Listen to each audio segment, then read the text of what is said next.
Every year, 96,000 children are homeless in Massachusetts.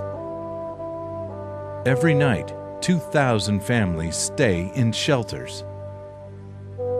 12% of children in Massachusetts live below the poverty line.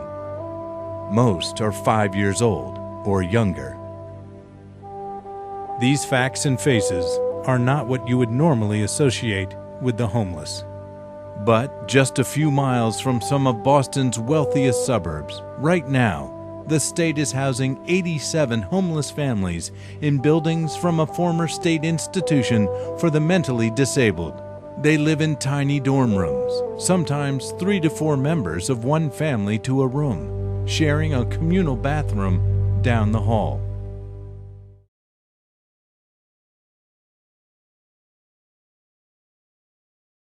What happened is when I was 17, I started making some bad choices.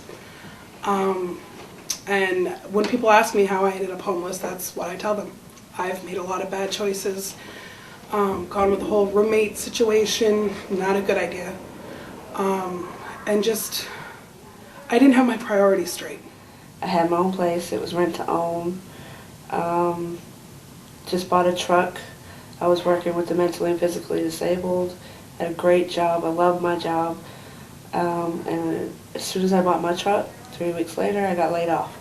And I just seen that where I was living was not good for my son. He's a young black, he's going to be a young black man. And where I was, I had a nice apartment, but I would go to the corner store and there would be drug dealers outside, and he was cute when I dressed him cute, and they would want to play with him, and then like something in my head was like, nah, this is not where I want him to be, because I just don't want him to grow up and be ignorant, and be one of them, I ended up homeless after living in an apartment for 20 years. My daughter got into a little altercation, which was a violation of my lease.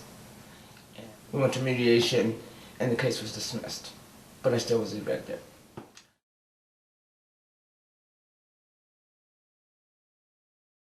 Because homelessness, it's not just a stereotype. There's so many different genres of people that are homeless. Everybody's not uneducated, everybody's not an alcoholic, everybody doesn't have drug problems. And a lot of people look at that and only that, and it makes it extremely hard to live as a homeless person. Living in the shelter, there's a lot of rules. I'm not a big advocate for going into homeless shelters, so it's sort of a last resort. A lot of the staff, they treat you bad, they talk down to you, they say you people. I'm a big person about names and branding people, and like the word poor. I don't consider myself poor, financially unstable, because it's more of a temporary situation. It's not lifelong, and I do have a lot of things, to be thankful for. I don't like it. It's terrible. Like, it's just been real hard on me because I'm so used to having everything. I'm so used to doing everything on my own, and what I want, I'm gonna get it. I'm gonna go get it. If I want something, I'm gonna have it, no matter what. And it's hard for me following rules and regulations, and so many boundaries and things I can't do. Fortunately, there's a nonprofit organization based in Lexington called Parenting Resource Associates that helps homeless families. Over the past 6 years, Parenting Resource Associates, through their COMPASS program, has served over 125 homeless families each year. One of the new COMPASS programs is the Community College Collaborative. Currently serving 40 single mothers, the program offers them daycare for their children and transportation to Middlesex Community College. While on campus, the mothers take various courses, which will help them develop their abilities to reach self-sufficiency goals for work, community, and home. Ultimately, this will allow families to move permanently out of homelessness.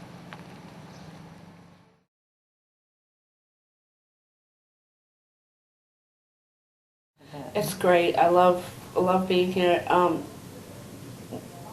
the fact that we're out of the shelter is great. You know, any kind of opportunity to get out is great. To know that we're making a change, doing the best we can, you know, to educate ourselves so we can become more self-sufficient, more independent, more, you know, useful for society, because now it just feels like we're a burden on society. My goals is, I don't have my GED, partly because I went through foster care from the age 8 to the age 18. But when I aged out, basically, I tried to put myself back into school. But they told me since I didn't have it, I went to the school and tried to put myself into school at 18 and tell them that I didn't have anywhere to go, that I was living like from family to family, you know, that wasn't positive, and they would not put me in the school. They told me since I didn't have a permanent address, I couldn't go to school. So right now I'm trying to get my GED. Well, I am getting my GED, and once I get that, I want to be a mortician. And your program is going to help me get an internship, hopefully in a morgue, and that's where I see myself. I say, you know, it's probably going to take a while for me to get where I need to go, but I'm taking the steps to do so, which is good. I love the Compass workshops, just the different people that are coming in and the different things that we learn. Some of it, you know, I know, like the organizational and all that, but it all applies.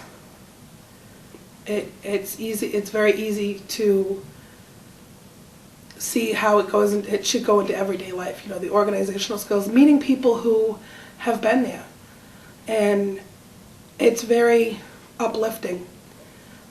We met the one woman that we met who was homeless as a child, and now she's not that old, and she's ready to retire and stay home with her kids. That to me was very uplifting. Yeah, this is great. They're gonna pay for me to go to school. They're gonna take care of my children to make sure they're set in daycare, and that I can get to the program and back to the program. And it's, you know, I don't consider it a program. I would consider it college. You know, I can go to school. You know, you know what? And when I first joined this program, I didn't think about degree. Now I'm thinking about going for a degree, and it's amazing. I'm so excited about it. You know, I like your workshops. It helps get out that emotional part and set down the layout for the part that we need to be successful, which your program is setting out for us, you know, for us to be successful women in society, which is, you know, is a very good concept. You know, and I hope that whoever's looking at this, who's supposed to do the funding, give these people their money. Compass provides connections, hope, skills, resources, referrals, and support, all in the service of a brighter future for homeless children and their families. So